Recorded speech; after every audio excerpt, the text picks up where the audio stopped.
¿Qué tal, amigos? Buenos días. Martes 24 de mayo, día de eventos importantes en el país. Un gusto compartir con ustedes. Milton, ¿cómo estás? Buen día. Buen día, Liz. Amigos, bicentenario. Hoy es un día especial para nuestro país. 200 años de libertad, la batalla del Pichincha que selló la independencia y el nombre de nuestra república. Así que hoy es un día para recordar, además, esa valentía de nuestros héroes, de nuestros próceres. Además, hoy se cumple un año de gobierno de Guillermo Lasso. Va a presentar su primer informe al país a las 11:30 de la mañana en la Asamblea Nacional. Vamos a analizar este primer año de gestión de Guillermo Lasso, que llega entre el 29 y el 30% de aceptación. Sí, lo vamos a hacer en nuestro segmento de entrevistas con dos periodistas, con Marisol Borja, editora política de GK Ecuador, y con Martín Payares, cofundador del portal Cuatro Pelagatos.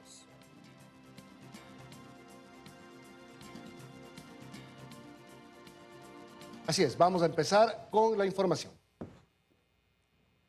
Hoy, como decimos, es un día especial y habrá varios eventos para recordar este bicentenario de libertad. Ya está con nosotros Fausto Yepes en el Templo de la Patria para la ceremonia castrense.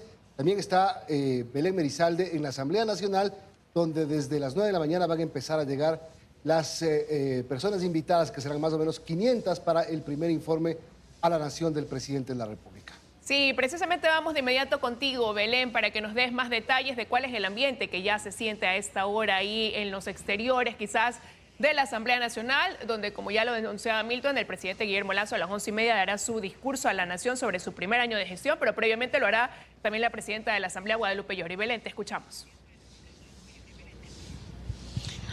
Hola Liz, Milton, amigos televidentes, muy buenos días. Bueno, hasta ayer se había mencionado que serían alrededor de 500 los invitados. Sin embargo, posteriormente desde el Departamento de Comunicación aquí en la Asamblea Nacional nos han confirmado que en realidad son 1.200 las personas que llegarán a partir de las 9 de la mañana como invitados aquí hasta la Asamblea Nacional. A esta hora ya los alrededores de la Asamblea se encuentran completamente vallados y con decenas de policías brindando seguridad. También aquí les ha jugado una mala pasada la lluvia. En este momento personal de limpieza se encuentra retirando el agua que se ha acumulado en los exteriores de la Asamblea Nacional, en la Plaza Juan Montalvo, por donde justamente ingresarán las autoridades. Son alrededor de 277 las autoridades que están invitadas a este primer informe a la nación del presidente Guillermo Lasso y cerca de 196 invitados especiales. Está previsto que las personas empiecen a ingresar aquí hasta el Palacio Legislativo desde las 9:30 de la mañana y también, según consta en el cronograma, por ejemplo, a las 10:50 se recibirá con honores a los principales ministros de Estado. A esa hora llegará el ministro de Gobierno, Francisco Jiménez. Posteriormente arribará aquí también el ministro del Interior, Patricio Carrillo, y el comandante de la Policía Nacional, Fausto Salinas. A las 11 de la mañana, en cambio, está previsto el ingreso del ministro de Defensa, Luis Lara, del comandante y de los comandantes de las distintas fuerzas, tanto aérea, naval, terrestre, y el jefe del comando conjunto. Ya para las 11:10 de la mañana está previsto en cambio el ingreso de la presidenta Guadalupe Llori, y 11:30 estaremos esperando ya la llegada del primer mandatario en lo que será este primer informe a la nación. Recordemos que el artículo 147 de la Constitución, en su numeral 7, dispone que anualmente los jefes de Estado justamente den un informe sobre el cumplimiento del Plan de Desarrollo Nacional, y aquí también la expectativa es que el primer mandatario indique cuáles serán los objetivos del gobierno para el próximo año en el poder. Esa es la información que nosotros generamos a esta hora aquí en la Asamblea Nacional, pero vamos a continuar a ustedes explicándoles qué es lo que pasa aquí en el Palacio Legislativo. Muchísimas gracias, Belén, por darnos todos los pormenores de cómo se desarrollará esta jornada esta mañana en la Asamblea Nacional. Milton. Veamos el reportaje que preparó Belén justamente de lo que será el evento de hoy. Todo se pone a punto para conmemorar el bicentenario de la batalla de Pichincha. En el Templo de la Patria, hasta donde el presidente Guillermo Lasso llegará alrededor de las 9 de la mañana, se realizaban los últimos ensayos para la ceremonia castrense que conmemora la gesta heroica.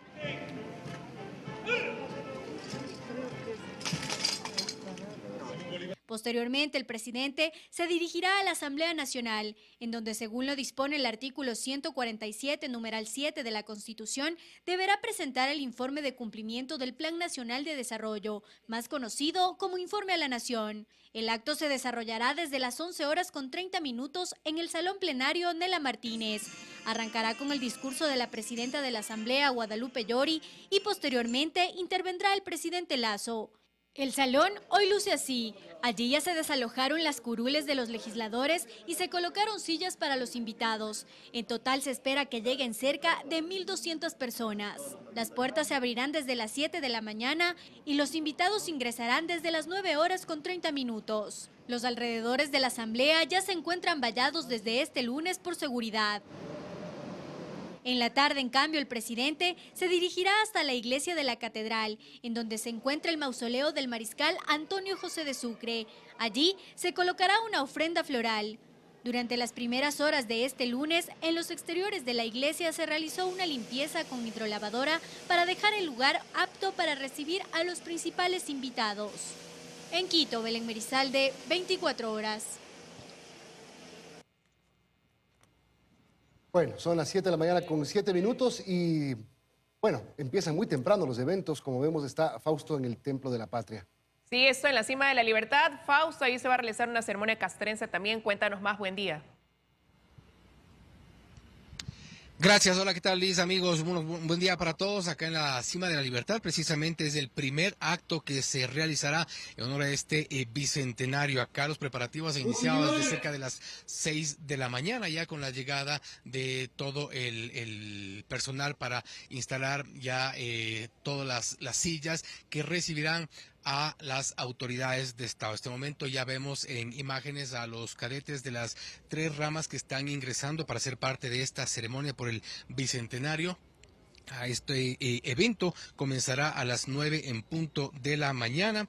Después de este evento irá el presidente de la República hasta la Asamblea Nacional, como ya nos informaba Belén Merizalde. Está preparado este lugar para recibir alrededor de unas 450 personas aproximadamente. Estarán las autoridades, el presidente de la República, evidentemente estarán el resto de las autoridades de Estado ya confirmadas. Los preparativos están ya todo puesto a punto para el inicio de esta ceremonia militar en recordatorio de los 200 años de la batalla de Pichincha. También les contamos que durante estos últimos días ocurrieron algunos hechos. Acá este domingo se hizo este recordatorio y la conmemoración de la batalla de Pichincha, con la llegada de 120 caballos dirigidos por militares, policías que llegaron desde varias ciudades para iniciar la batalla, esta conmemoración de la batalla de Pichincha, esta gesta heroica que cumple ya su bicentenario.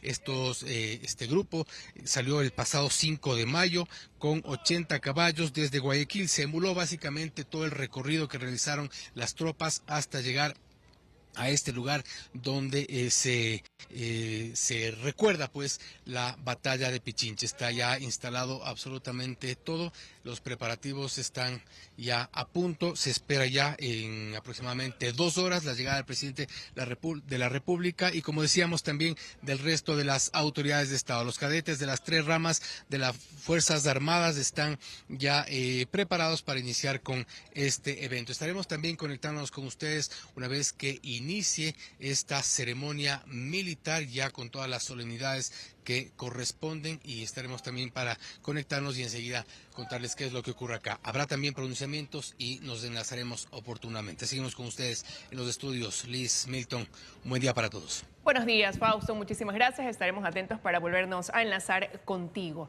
Y este martes, como lo hemos venido diciendo, pues el presidente de la República, Guillermo Lasso, cumple su primer año de gobierno, Milton. Sí, el portal Primicias hizo una evaluación de lo bueno, lo malo y lo prometido de la administración Lasso. Veamos. ¿Jura usted por su honor? Mañana, 24 de mayo, Guillermo Lasso cumplirá un año como presidente de la República del Ecuador. Durante este tiempo, ¿cuáles han sido sus aciertos y sus fracasos? El portal web Primicias hizo una evaluación de lo bueno, lo malo y lo prometido de Lasso. Según Primicias, lo bueno, el plan de vacunación. En los primeros 100 días de gobierno se cumplió la promesa, vacunar a 9 millones de personas. Al 19 de mayo, 13,9 millones de personas cuentan con el esquema completo de 2 dosis. 14,5 millones de personas tienen una dosis. Más de 6 millones de personas han recibido la primera dosis de refuerzo y más de 291.800 personas tienen el segundo refuerzo. El presidente Guillermo Lasso sostiene que gracias a la vacunación se reactivó la economía. Lo bueno, una economía ordenada. 5.000 millones de dólares están comprometidos a través de 220 contratos de inversión firmados durante este año de gobierno. Ecuador ha logrado además mantener su acuerdo con el Fondo Monetario Internacional por 6.500 millones de dólares. Lo bueno, la evacuación de centenares de ecuatorianos desde Ucrania. El gobierno logró el retorno de 657 ecuatorianos y 59 extranjeros que vivían en Ucrania una vez que inició la invasión rusa. El operativo, que duró 18 días, incluyó la obtención de pasaportes de emergencia, alojamiento, transporte y alimentación. Lo malo, crisis de inseguridad. En el primer cuatrimestre de 2022, los asesinatos equivalen al 90% del total registrado en 2020 y al 49% de los registrados en 2021. Según proyecciones de Primicias, para finales de 2022, el número de homicidios podría bordear los 4.000 casos y una tasa de 22 muertes por cada 100.000 habitantes. Esa tasa sería una de las más altas de Latinoamérica, una de las regiones más peligrosas de todo el mundo. Lo malo, desabastecimiento de medicinas. Los reclamos de los pacientes de los hospitales públicos no cesan. El gobierno asegura que trabaja para solucionar el problema y sostiene que la actual situación de los hospitales es mejor que la del gobierno anterior. Lo cierto es que no hay medicinas, insumos, las cirugías están represadas, los equipos médicos no funcionan, no hay especialistas ni condiciones para atender a los enfermos. Lo malo, crisis de gobernabilidad. El gobierno que llegó democráticamente al poder no encuentra gobernabilidad un año después. En la Asamblea tiene las puertas cerradas y sin una bancada fuerte, las conversaciones con otros bloques no prosperan. El presidente también se abrió un frente con la justicia. Cuestionó al presidente de la Corte Nacional de Justicia. Los cambios en el gabinete han sido una constante. En un año hemos tenido 3 ministros de gobierno y 3 de agricultura. Lo prometido, empleo y pobreza. Según Primicias, la actual administración heredó un país en el que apenas el 32% de las personas en edad de trabajar tenía empleo. Un año después, la tasa de empleo adecuado llega al 32,9%. La falta de empleos adecuados en el país incide en la pobreza. Lo prometido, riesgo en el país. La violencia en las cárceles sigue aumentando. Primicias reseña que en el primer año de gestión hubo 5 masacres que dejaron cerca de 300 asesinatos en las prisiones. El mandatario ha tenido 5 directores del Servicio de Atención a Personas Privadas de Libertad, nombró una comisión de pacificación, emitió la primera política pública de rehabilitación social, declaró el sistema en emergencia, pero las masacres continúan. Lo prometido, corrupción. La lucha contra la corrupción fue una de las prioridades del presidente Guillermo Lasso en campaña. A inicios de este mes, el mandatario revivió la Secretaría Anticorrupción, pero se desconocen los detalles de la implementación de la Política Nacional Anticorrupción, mientras que la ofrecida Comisión Internacional Anticorrupción nunca se consolidó y proyectos como la externalización de las farmacias tampoco se ha concretado. Joana Ramos, 24 horas. Bien, son las 7 de la mañana con 15 minutos. Esa es una evaluación extensa de lo que significa este primer año de gestión del presidente de la República. Y que nosotros lo vamos a estar analizando de también 24 horas, son las 7:19. Mañana, hoy, la defensa de Jorge Glass insistirá en la vía constitucional presentando una acción extraordinaria de protección en la Corte Constitucional, con lo que buscan bajarse la decisión de la Corte de Santa Elena para regresar al habeas corpus del juez de Manglar Alto. Claro, van a pedir que se revise este fallo, ¿no?, del Tribunal de Santa Elena, porque dicen que no fue considerada la situación de salud del ex vicepresidente Jorge Glass, quien pues tras haberse revertido ese otorgamiento de habeas corpus, regresa a cumplir su condena en prisión y lo hace en la cárcel 4 de Quito, han dicho por seguridad. Escuchemos al abogado de Glass. Nosotros vamos a presentar la acción extraordinaria de protección. En derecho corresponde la revisión que harán los jueces de la Corte Constitucional es para dejar sin efecto la sentencia de los jueces de la Corte Provincial de Santa Elena y ratificar la sentencia del juez constitucional de Manglar Alto. La defensa técnica lo que va a hacer es solicitar al señor jueces que remitan el expediente es a sorteos de esta ciudad de Quito. Bueno, y continúa este aparente fuego cruzado entre la Corte Nacional de Justicia y el Consejo Nacional de la Judicatura tras la suspensión en sus funciones de Iván Saquicela. Saquicela presentó una acción de protección el día domingo, dentro de la cual está una medida cautelar que ayer ya fue negada. De todos modos, se tiene previsto que en las próximas horas se dé la audiencia de acción de protección. Al mismo tiempo, el Consejo de la Judicatura investiga a los presidentes de cortes provinciales que salieron en una rueda de prensa el viernes a respaldar a Saquicela. Luego de ser suspendido en sus funciones como presidente de la Corte Nacional de Justicia, Iván Saquicela comienza a tomar acciones más allá de haber denunciado públicamente al Consejo de la Judicatura por perseguir a los jueces.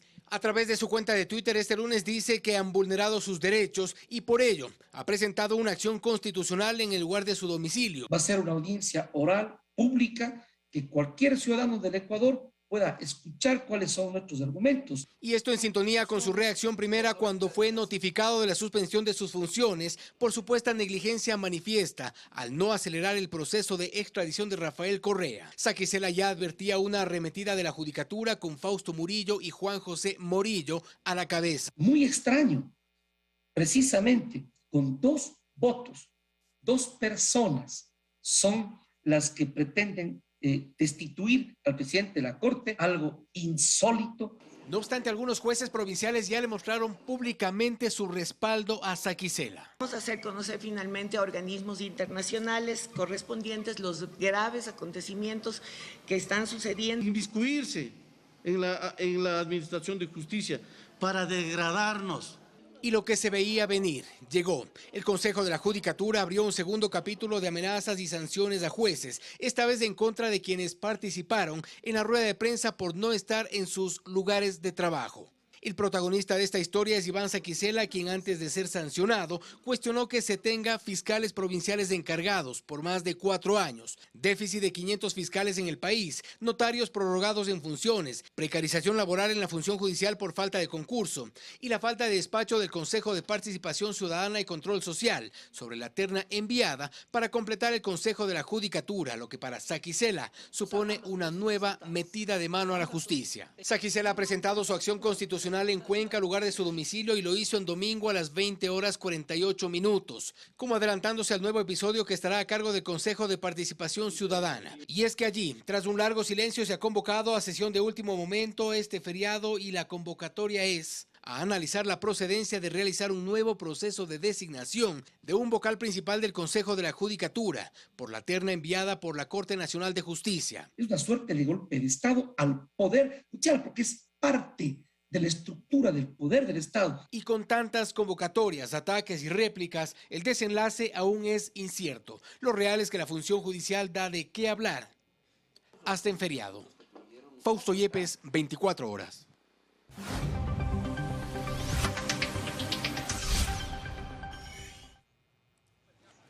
Este estado de excepción en Esmeraldas va dejando aproximadamente 1000 detenidos en 2 semanas.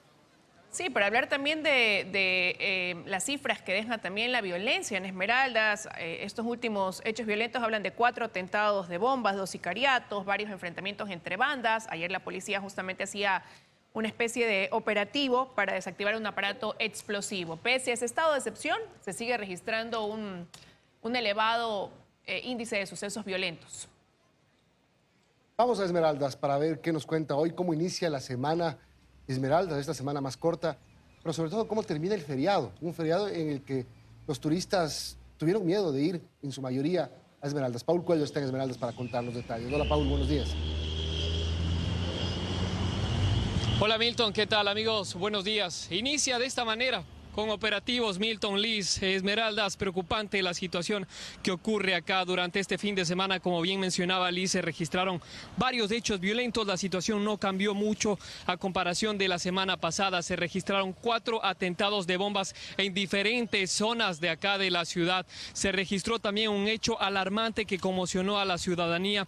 3 personas fueron asesinadas dentro de una hostería. 6 delincuentes ingresaron a esta hostería y acribillaron a estas 3 personas que al parecer pertenecerían a bandas criminales. Ayer también estuvimos visitando uno de los barrios más peligrosos, dominado precisamente por una de las bandas criminales que opera acá en la ciudad de Esmeraldas. Estuvimos resguardados por la Policía Nacional y las Fuerzas Armadas para conocer un poco este barrio que es el centro de operaciones de acá de estas bandas criminales. Conversamos también con el comandante de acá de Esmeraldas y nos manifestó su preocupación con respecto a las operaciones que han realizado. Sin embargo, no tienen la ayuda del sistema judicial. 120 personas han sido capturadas en esta última semana. La gran mayoría, Milton, Liz, han salido ya libres y precisamente eso mencionaba y se quejaba el comandante, que no hay el apoyo del sistema judicial porque tienen que seguir combatiendo a estos delincuentes que salen de inmediato de las cárceles acá. Los operativos se ejecutan, sí, los operativos se refuerzan en varias zonas. Han venido varios uniformados de la Policía Nacional y Fuerzas Armadas de otras provincias a apoyar a estos operativos móviles que se desarrollan en varios puntos. La situación es crítica porque los más afectados es el tema del comercio. Los comerciantes están saliendo afectados. Este fin de semana no registramos a casi ningún turista de otras provincias. La playa de Las Palmas estaba totalmente vacía, era más turismo local el que se registraba y eso se quejaban justamente los comerciantes de que esta ola de violencia está afectando gravemente a la economía de esta provincia. Nosotros seguiremos acá, permaneceremos acá para contarles más detalles de lo que ocurre en este estado de excepción y esta ola de criminalidad que lamentablemente está afectando y fuerte a la provincia de Esmeraldas. Milton, Liz, ustedes con más. Amigos, buenos días. Buenos días, Paul. Lamentable lo que está pasando, que los locales tengan que cerrar 3, 4 de la tarde por temor a ser víctimas de esa violencia y que eso provoque también una disminución del turismo cuando es una provincia que necesita reactivación. Y vamos a seguir analizando. Hoy justamente cumple un año de gestión el presidente Lasso. Está con nosotros Marisol Borja, editora de GK, Martín Pallares, editor de 4 Pelagatos. Yo quiero empezar preguntándoles, ya sabemos cuál es el mayor logro de este año, la vacunación, sin duda, pero ¿cuál es la mayor deuda con la que nos deja el presidente de la República? Dígame una, Sol. Inseguridad. Creo que las cifras de inseguridad históricamente altas, si revisas del 1 de enero al 10 de mayo se han triplicado los crímenes violentos. ¿Pero por culpa del gobierno? No sé si sea la culpa, pero si estás en el gobierno eres el que debe gestionar. Es decir, si es que tú te postulaste para ser presidente, independientemente de que el contexto importe y lo que haya pasado en otros gobiernos traiga una cola, eres tú el que está ahí para resolver, ¿no? Claro, Martín, la mayor deuda de Lasso. Yo creo que la mayor deuda de Lasso es no haber sido capaz de darle un perfil, una ruta política al gobierno. Lasso al principio del gobierno habló de un acuerdo con Nebot y con Correa, no hubo, luego habló de que iba a trabajar con la Asamblea, no trabajó con la Asamblea, dijo que iba a enviar proyectos de ley, luego dijo que los proyectos de ley no servían para nada, que podía gobernar con reglamentos y con decretos. Perdió la oportunidad de la muerte cruzada y se ha quedado sin una ruta política, sin un perfil político y sin proyecto para el país. Liz, Liz, te toca preguntar. Sí, buenos días a ambos, pero Martín, ¿por qué pierde esa ruta política? Quizás, ¿cuál es el momento de quiebre en el que ese camino, esa proyección que se dio en campaña, de repente pues se ve distorsionada? Y si eso tiene o no que ver con esto que él denunció en algún momento, ¿no? Que había un plan de desestabilización del que estaba siendo víctima. Sí, pero era de su responsabilidad lograr recomponer la figura, ¿no es cierto? Recomponer la situación. Hizo un intento con Pachacuti, que la izquierda democrática no le funcionó. No fueron los aliados correctos, si se quiere. No hubo una gestión política para articular y sostener ese acuerdo. Y luego el momento de quiebre, como tú preguntas, yo creo que fue el de la muerte cruzada que no la hizo. Y ahora, eso de ahí también, Sol, cómo se proyecta, ¿no? El hecho de que sí, muchos dicen perdió su oportunidad de ir a una muerte cruzada, hacer cambios en las leyes, y ahora su popularidad, la baja que tiene, no se lo permite. ¿Cómo se proyecta este nuevo año que empieza pues de gestión con un escenario como ese? A mí sí me preocupa justamente esta incapacidad que siento yo que hay desde el inicio del gobierno de hacer consensos políticos y de hacer alianzas que se sostengan. Es decir, da la sensación de que no hay un operador político que pueda buscar consolidar estas alianzas, ese sostén insistente, apoyo insistente a la presidenta de la Asamblea no se logra explicar después de todo lo que ha pasado en la Asamblea y se ven como estas pequeñas crisis en otras instituciones también salpican al Ejecutivo. Y sin esta ruta política que Martín decía, resulta súper complicado ver un futuro claro, porque da la impresión de que quizá como gestores en el sector privado podrían haber funcionado, pero da la impresión de que en la cosa pública no terminan de entender que hace falta buscar estas alianzas, esa ruptura con su amigo de origen ideológico, con el Partido Social Cristiano, que ha traído cola, también parece que les obliga a hacer estas alianzas con otras organizaciones como Pachacuti, con las que tienen una distancia ideológica impresionante. Pero no fue quizás precisamente por eso que decidieron ese cambio del Ministerio de Gobierno y nombrar a Francisco Jiménez, sacarlo de su cargo en la Asamblea para que él pueda hacer ese puente y dar paso a esa mediación.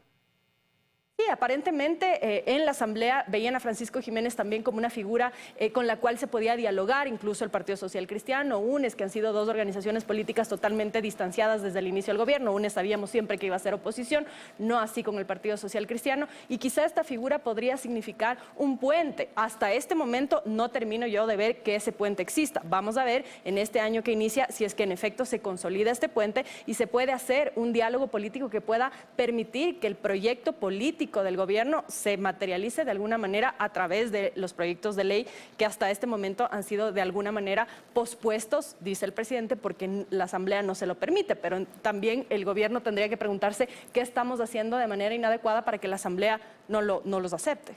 El desgaste del presidente de la República, ¿ustedes se imaginaban que iba a llegar el presidente Lasso? Empezó con un nivel altísimo de aceptación y cuando cumplió el plan de vacunación en septiembre subió, pero llega ahora muy maltratado en su palabra, 28, 30% según las encuestadoras.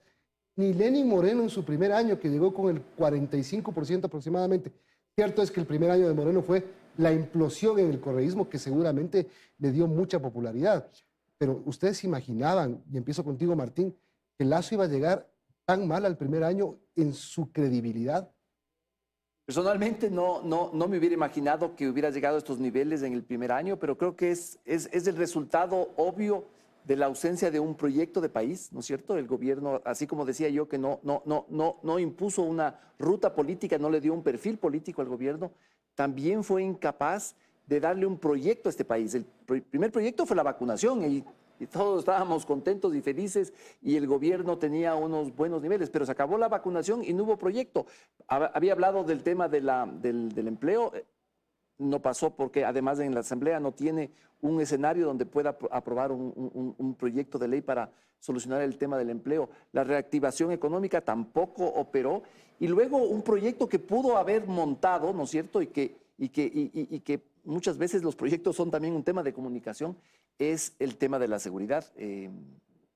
Se habló de un operativo para la seguridad, pero sin embargo no se ve que haya un proyecto para un tema que yo sí creo que no es completamente culpa del gobierno, la seguridad, pero creo que sí el haberle transmitido al país de que existe un proyecto para combatir, ese es un déficit de este gobierno y explica el tema del bajón terrible de la popularidad. María Sol, tú decías el tema de la inseguridad como la primera causa, y si ves las encuestas también la gente está muy preocupada por la inseguridad, pero las otras cosas que son importantes como el empleo, por ejemplo. El presidente dice 350,000 empleos se han creado en este primer año. Mucha gente dice no se sienten, ¿dónde están esos empleos? Es precario el empleo que se está creando, es en la informalidad, ¿en qué sectores? Y las otras cosas más, como que el Estado se volvió lento, no funciona, ineficiente, como que estamos pensando solo en lo macro y en lo mínimo, en lo micro, en lo del día a día, en la necesidad del ciudadano, como que está desatendido. Quizá por ahí el desgaste acelerado y la falta de comunicación. Yo creo que el discurso está muy elevado desde Carondelet, ¿no? Desde muy lejos de lo que pasa en la calle, da la sensación de que ni los funcionarios ni el presidente salen a ver lo que está pasando en la calle, lo que la gente dice, esta escasez de medicinas en los hospitales, que el Hospital de Niños de Guayaquil suspenda las cirugías porque no hay hilo para suturar, que haya problemas para sacar pasaportes, para la cedulación, es decir, los problemas de la vida real. Una cosa es que te digan, hemos creado 350.000 empleos, bueno, ¿dónde están? Porque de momento nadie los está viendo. El problema es que cuando la tele lo reporta, por ejemplo, dice que exageramos. Claro, entonces, es que no quieren ver, no ven noticias o no les creen a las noticias. ¿Qué? Lo que pasa es que si en tu vida cotidiana no sientes ese efecto del famoso empleo, no le vas a creer. Es decir, si es que tú vas a un hospital y no hay paracetamol para que te atiendan o necesitan una operación un niño y no la puedan hacer porque no hay hilo para suturar, entonces evidentemente me va a dar lo mismo que me digan que han creado 350.000 o 1 millón de empleos como ciudadanos de a pie. Y todos estos frentes que se ha abierto, además con grupos que lo apoyaron en la marcha del 8 de marzo, esta represión contra las mujeres que salieron a marchar, dijo él que no iba a interferir, digamos, en el veto de la Corte, en el fallo de la Corte Constitucional sobre el tema del aborto. Finalmente sí lo hizo, a pesar de que el veto es legítimo, por supuesto, pero sí son estos discursos que dice una cosa y después como que se desdice o dice una cosa y cuando para un ciudadano de a pie eso no se siente en tu vida cotidiana, da lo mismo que den unas cifras u otras cifras que puedan parecer a los empresarios o desde un entendimiento de la macroeconomía, cifras importantes, si es que eso no se siente en lo cotidiano, da exactamente lo mismo. Ahora, y Martín, ¿es lo que dice o también lo que deja de decir? Porque para ese ciudadano de a pie, como dice Sol, quizás es difícil entender cómo por un lado se habla de los grandes logros en materia económica, que va a haber un crecimiento de la economía, una mayor recaudación tributaria, que se ha cerrado en este año pues 5.000 millones de dólares en inversión privada, que eso se va a ver con el tiempo, la economía comienza a mejorar, pero sin embargo hay todas estas falencias, no hay implementos para seguridad, no hay insumos, no hay medicinas. Entonces, ¿qué pasa con ese dinero que no se traduce en las obras que se esperan? Liz, yo creo que hay un tema de gestión muy grave ahí, ¿no es cierto?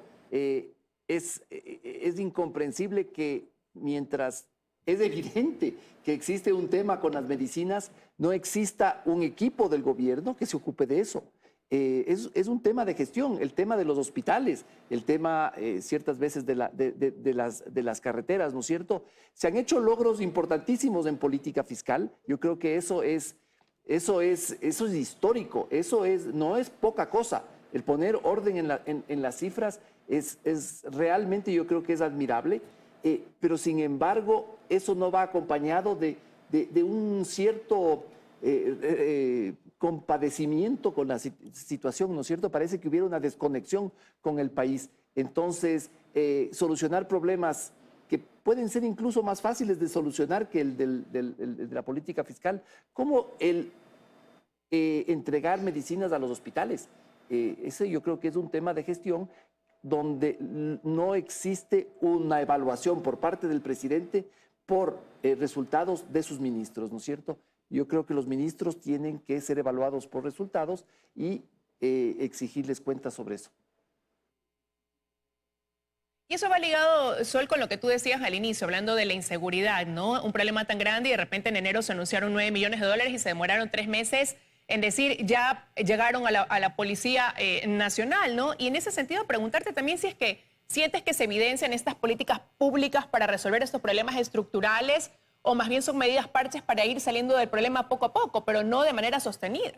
A mí me da la impresión que es lo segundo, más bien una especie de medidas parches y reactivas también, porque además es muy contradictorio lo que sentimos y lo que se reporta y lo que vemos versus lo que dice el presidente. Hace unos días decía que las cifras de inseguridad han mejorado justo después de que en Esmeraldas explotaran 2 coches bombas y al día siguiente o 2 días después volvieron a explotar otros coches. La gente que está en Esmeraldas te dice, es invivible, los locales han cerrado porque se piden estas famosas vacunas, ya la gente no puede salir de la casa porque te asaltan, te roban, cada vez escuchamos más sicariatos, 11.4 crímenes violentos diarios entre el 1 de enero y el 10 de mayo. Es decir, es una locura, son cifras realmente preocupantes y eso ya te toca. Es decir, finalmente cuando oyes de la gestión política, de las cifras macroeconómicas, puedes decir, ok, vamos a ver si es que eso pasa, en efecto, pero cuando ya ves que le asaltan en la esquina, que al compañero de trabajo le roban el auto, que al de acá le amenazan, es decir, ya eso, estamos hablando de otra cosa. Entonces, por más que el presidente hable de un país que parece que es otro país, porque muchas veces cuando le escuchamos, dices, ¿dónde está ese país? Dice que ha mejorado las cifras de seguridad, que se está trabajando, y ese es uno de los mayores problemas. O temas que ni siquiera toca, el tema de las medicinas no lo menciona. Entonces también hay como una ausencia simbólica del presidente de quizá la necesidad de verlo, que él vaya a los hospitales a ver lo que está pasando. Hay como esta ausencia de que uno se pregunta, ¿dónde está el presidente? Una cosa es estar tuiteando y decir, las cosas son así, pero en la vida real no son así, y da la impresión de que él no las quiere ver o no las conoce. El tema de la comunicación del gobierno, porque parece que es una de las patas más cojas de esta mesa, y quiero una respuesta de los dos, María Sol y Martín. El presidente Lasso es el único vocero que tiene el gobierno, a diferencia del gobierno anterior, que el presidente Moreno era el único que no era vocero del gobierno. Entonces, como que no hay un gris ahí. El presidente dice, se desdice, amenaza, después tira puentes. ¿Cómo equilibrar esto para el inicio del segundo año? Empiezo contigo, María Sol. Yo creo que los ministros incluso tienen miedo de hacer declaraciones públicas, porque pasa muchas veces que o dan un dato y después se desdicen, después se corrigen, y ese ha sido uno de los cuestionamientos que se ha hecho en reuniones entre el secretario de Comunicación y la prensa. Es decir, si van a dar un dato, por favor que sea seguro, porque ha pasado en varios medios de comunicación que dicen una cosa y luego su equipo corrige o mandan una notita, pero cuando ya salió al aire en una entrevista, etcétera. Y creo que este miedo es también porque detrás, no sé si hay mucho que se haya hecho, o esa da la sensación de que no están haciendo mucho. Y ahí mi pregunta, la que yo me hago desde el inicio de este gobierno y que no tengo todavía respuesta, es si realmente se está haciendo algo y el problema es la comunicación, o si no se está haciendo nada y por lo tanto es difícil de comunicar. Cuando ya hablamos de cosas más específicas, ¿no? Por ejemplo, hablábamos de las escuelas hace un momento. En la costa ha habido un montón de notas de prensa, reportajes, etcétera, del estado de las escuelas, y la ministra dice en las entrevistas que todo está bien, que hay estas famosas mingas, y los padres se quejan de que tienen que poner dinero que no tienen para escuelas, además considerando que han estado cerradas 2 años y que eso ha generado los inconvenientes que puede generar infraestructura. Entonces yo sí me pregunto si es que realmente se está haciendo y la falla es comunicacional, y otras veces en efecto se nota que la falla es comunicacional, cuando por ejemplo el tema de la venta del avión presidencial, era evidente que se decía una cosa, luego otra cosa, y termina siendo muy ridículo el discurso, porque después no les crees. Es decir, dice el presidente de la República una cosa en su espacio de los martes, y después las autoridades de Colombia le desdicen enseguida. ¿Cómo eso puede pasar? Eso me resulta a mí inexplicable. Entonces el aparato de comunicación no está funcionando. Martín, ¿tú qué crees? ¿El vocero, no vocero? ¿Otros voceros? ¿O cómo comunicar? Yo creo que si hubiera algo que comunicar, las cosas funcionarían mejor. Si hubiera un proyecto de país, ¿no es cierto? Si hubiera un tema alrededor del cual se estaría articulando el gobierno, sería mucho más fácil comunicar. Y la comunicación se ha limitado a decir lo que hace el presidente, lo que dice el presidente, dónde está el presidente, una foto por aquí, una foto por allá. Es más un trabajo de marketing, pero no hay una verdadera comunicación política. Insisto, si hubiera un gran proyecto para el país, sería mucho más sencillo comunicar. Y ese proyecto yo no lo veo, tal vez porque no lo saben transmitir, pero creo que ahí está el gran problema. Y sobre eso quisiera preguntarle también a Sol, ¿no? Hoy ya cierra este primer año de gobierno, quizás con ese discurso de que durante este año se enfocaron mucho en poner la casa en orden, pero ¿qué esperar a partir ya de mañana, 25 de mayo, cuando incluso el gobierno se ha comprometido a enfocarse aún más en esta deuda social? ¿Cuál es la expectativa? ¿Por dónde debería empezar a sentirse ese cambio? Hemos hablado hoy del asunto de las medicinas, que para mí es uno de los más preocupantes, y esa es una deuda social que no viene de este gobierno. Ha habido problemas con las medicinas en todos los gobiernos, pero esta cantaleta que también ha pasado mucho en este gobierno, pasó en el anterior, de culpar a los anteriores, ¿no? De decir, no, pero es que en la larga noche neoliberal, no, pero es que en el correísmo, no, pero es que el presidente Moreno. Es decir, no se puede ya estar culpando a otros gobiernos. Si es que este gobierno, si es que el presidente Lasso, si es que su equipo trabajó durante durante 10 años o más para llegar al poder y cuando llega al poder no cumple con las expectativas de la gente, eso va a tener un costo. Y ese costo, que puede estar ahorita opacado, silencioso, puede verse en algún momento en un estallido social. Y eso es un asunto que a mí sí me preocupa. Vimos lo que pasó en octubre del 2019 y allí hay muchos fenómenos que se pueden hablar largamente, pero también hay un descontento social. Hay una incomodidad porque si vas a un hospital, lo que decíamos al inicio, no hay medicinas, o esta famosa titulitis que dijo el cabeza de CNCIT, el señor Rivadeneira, cuando en campaña ofrecieron que iban a resolver el asunto de las universidades y que todo estudiante iba a poder acceder, ahora ya es titulitis. Entonces estos diálogos contradictorios acrecentan esa deuda y esa sensación que para mucha gente que incluso votó por este proyecto termina siendo una especie de engaño, ¿no? Me dijeron una cosa y me están ofreciendo otra, y creo que tienen que empezar a trabajar y rever un poco lo que dijeron en su plan de gobierno, reforzar el sistema de salud. La vacunación sí, ok, y ya no puede ser la muletilla constante, pero la vacunación sí, la vacunación ya pasó. Ahora vamos a lo siguiente, fortalezcamos el sistema de salud, que ya vimos qué pasa cuando un sistema de salud es débil cuando llega una pandemia, y sabemos que no estamos exentos de que haya otra pandemia. Martín, ¿por dónde crees tú? ¿Coincides con Marisol o por dónde ves tú que debería ya definirse esta ruta política que inicialmente decías se perdió en el camino? Yo creo que tiene que encontrar una fórmula, ¿no es cierto? Una fórmula de definición política.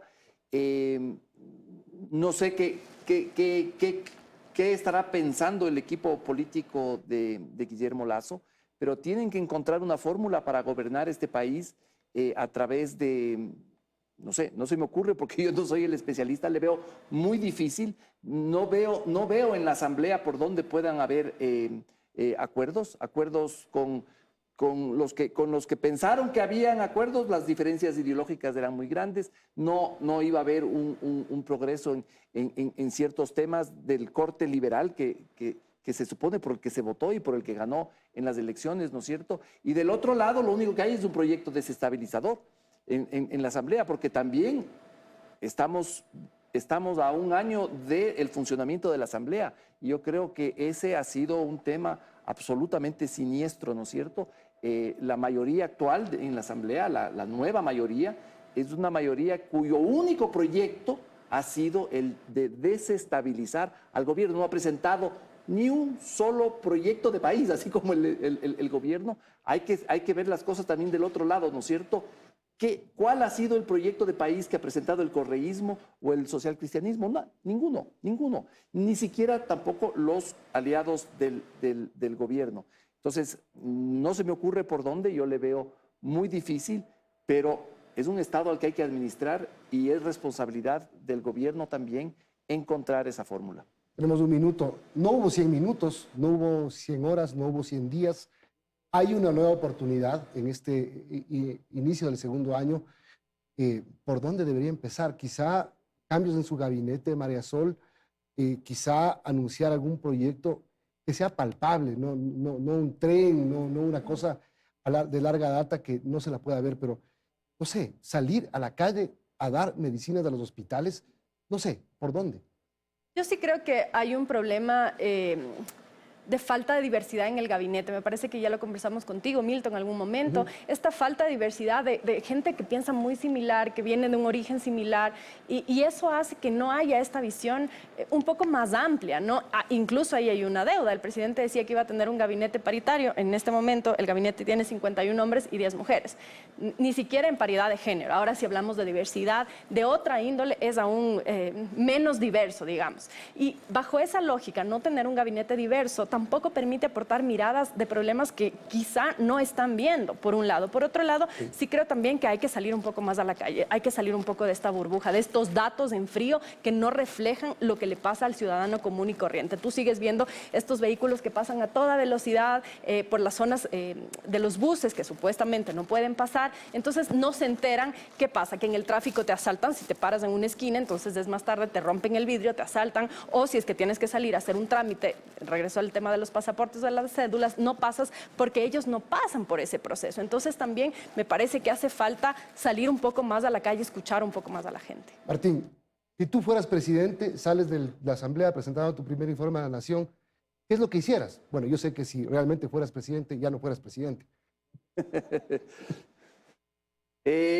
A ver, yo ni soy presidente ni pretendo ser presidente, entonces lo que pueda decir puede ser cualquier tontería. Pero yo sí creo que el presidente debe articular grandes ideas, proyectos para el país, en el que su socio sea la sociedad y la opinión pública. Es muy difícil que en esa asamblea encuentre socios, pero yo creo que hay una cosa muy importante todavía que se llama la opinión pública. La opinión pública tiene un peso gigantesco, lo que acabamos de ver en el tema de Glass, por ejemplo. Yo creo que la movilización de la sociedad, porque hay una sociedad decente con principios éticos que se movilizaron y convirtieron en algo absolutamente impresentable que el señor Glass salga gracias a un habeas corpus absolutamente chueco e irregular. Entonces yo creo que tiene que ser a través de mejor gestión pública y a través de articular un proyecto que consiga la sociedad, o sea, hacer una alianza con la sociedad y por ahí caminar. Gracias, Marisol Borja, Martín Pallares, por habernos acompañado hoy. Esperaremos a las 11:30 de la mañana a ver cuál es el mensaje y la reflexión y la oferta que haga el presidente Lasso. Terminamos, Liz. Terminamos, Milton, recordándoles que nuestros equipos estarán cubriendo todos los eventos importantes que se desarrollen este 24 de mayo. Ya vienen las noticias de la comunidad.